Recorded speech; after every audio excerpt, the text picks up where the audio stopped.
അപ്പോൾ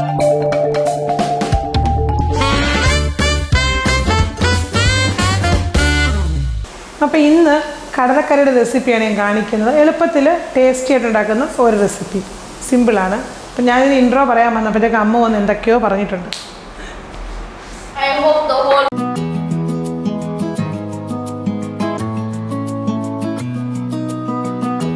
ഒരു കുക്കറിൽ കുറച്ച് എണ്ണ ഒഴിച്ചു കൊടുത്തു, കറിവേപ്പില, കടുക് എന്നിവ ഇട്ട് കൊടുത്തു. എന്നിട്ട് ഇതിലേക്ക് ഒരു 1.25 സവാള ഇതേപോലെ അത്ര കട്ടി കുറച്ചൊന്നുമല്ല അരിഞ്ഞേക്കുന്നത്, അരിഞ്ഞതുകൂടി ഇട്ട് കൊടുത്തു.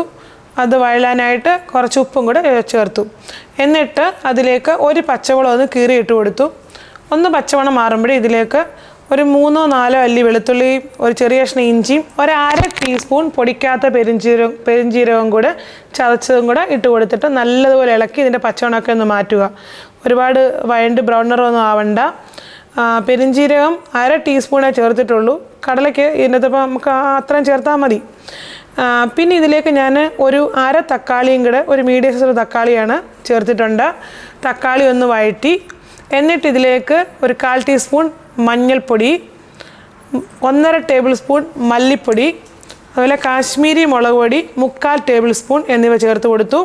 ഇനി ഇത് നല്ലതുപോലെ ഇളക്കിയിട്ട് ശരിക്കും ഒന്ന് മസാല ഒന്ന് മൂത്ത് കിട്ടാൻ വേണ്ടി ഞാൻ കുറച്ച് വെള്ളം കൂടെ ചേർത്തിട്ട് ഒന്ന് മിക്സ് ചെയ്തിട്ടാണ് ഇളക്കുന്നത് കേട്ടോ. നല്ലതുപോലെ മസാല മൂത്ത് കഴിഞ്ഞ് ഇതിലേക്ക് ഞാനൊരു ചെറിയ കഷ്ണം കായ ഇട്ട് കൊടുത്തു.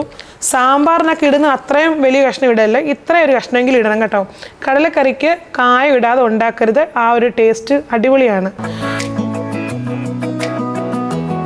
ഇനി ഇത് ഞാനൊരു 1.25 കപ്പ് കടല ഒരു 6-7 മണിക്കൂർ കുതിർത്ത് വെച്ചതാണ്. അത് ഞാൻ കഴുകിയതിന് ശേഷം ഇട്ട് കൊടുത്തതാണ്. എന്നിട്ട് പാകത്തിന് വെള്ളവും ഉപ്പും കൂടെ ചേർത്ത് കൊടുത്തു.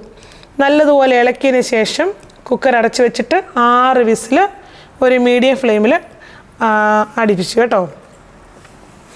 അപ്പോൾ 5 മുതൽ 6 വിസിൽ വരെ വേണം. അത് കഴിഞ്ഞ് ഞാൻ മനഃപൂർവ്വം വെച്ചിട്ട് വെള്ളം കൂട്ടി വെക്കും. കാരണം നമ്മളിത് ഇനി ഒന്ന് നല്ലതുപോലെ ഒന്ന് ഇളക്കി ഒന്ന് നല്ല ഹൈ ഫ്ലെയിമിലിട്ട് ഒന്ന് കുറുക്കി എടുത്തിട്ടാണ് ഈ കറി ഓഫാക്കുന്നത്. എന്നാലേ ആ കറിക്ക് കുക്കറിലടിക്കുമ്പോൾ ഒരു ടേസ്റ്റ് വരത്തുള്ളൂ. ഇനി ഈ സമയത്ത് ഞാനൊരു 3/4 ടേബിൾ സ്പൂൺ പെരിഞ്ജീരകം പൊടിച്ചുകൂടെ ചേർത്ത് കൊടുത്തിട്ടുണ്ട്. അത് നല്ലൊരു ടേസ്റ്റാണ് കേട്ടോ. ഇനി ഗരം മസാല ചേർക്കുന്നവർക്ക് ചേർക്കാം, ഞാൻ പെരിഞ്ജീരകമാണ് ചേർക്കുന്നത്. അപ്പോൾ ഉപ്പ് വേണമെങ്കിൽ ഈ സമയത്ത് ഉപ്പ് നോക്കിയിട്ട് ചേർത്ത് കൊടുക്കാവുന്നതാണ്. ഞാൻ ഈ ഒരു കടലക്കറി കുക്കർ അടിച്ചതിന് ശേഷം ഇവിടെ ഒന്ന് തിളപ്പിക്കുന്ന സമയത്ത് ഞാൻ ഈ ഒരു അടുപ്പിൽ പാലപ്പം ഉണ്ടാക്കുമായിരുന്നു. അപ്പോൾ രണ്ടും ഒരേ സമയത്ത് എല്ലാം റെഡിയായി. അപ്പോൾ ഈ കടലക്കറി ഇതേപോലെ വെള്ളം വെച്ചിട്ട് കൂട്ടി വെച്ച് കുറുക്കി എടുത്തിട്ട് നല്ല ഒരു കട്ടിയിലാണ്, എൻ്റെ തിക്ക് ഗ്രേവിയാണ് കിട്ടിയിരിക്കുന്നത്. ശരിക്കും പറഞ്ഞാൽ ഇതിൻ്റെ അകത്തോട്ട് ഞാൻ സാധാരണയായിട്ട് തക്കാളി ചേർക്കാറില്ല, ഒരു കട്ടി കൂടാൻ വേണ്ടി ചേർത്തതേ ഉള്ളൂ. സത്യത്തിൽ അതിൻ്റെ ആവശ്യമില്ല, തക്കാളി വേണ്ടാത്തവർ ചേർക്കണ്ട കേട്ടോ. തക്കാളി ചേർത്ത് കഴിഞ്ഞാൽ കടലക്കറിയുടെ ടേസ്റ്റ് ഒരു ഇത്തിരി കുറയും എൻ്റെ ഒരു അഭിപ്രായത്തിൽ. പക്ഷേ ഇപ്പം തന്നെ ഇത്രയും കട്ടിയുണ്ട് കേട്ടോ. ഞാനൊരു പാലപ്പത്തിൻ്റെ മുകളിലോട്ട് കടലക്കറി ഒഴിച്ചു കൊടുത്തു.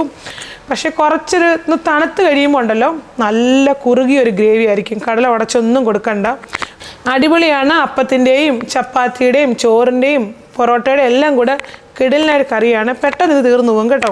അപ്പോൾ നിങ്ങളിത് ഉണ്ടാക്കി നോക്കിയിട്ട് നിങ്ങൾക്ക് ഇഷ്ടമായെങ്കിൽ വീഡിയോയുടെ താഴെ കമൻറ്റ് ചെയ്യാൻ മറക്കരുത്. അടുത്ത നല്ലൊരു വീഡിയോ കാണുന്നവരെ എല്ലാ കൂട്ടർക്കും താങ്ക് യു.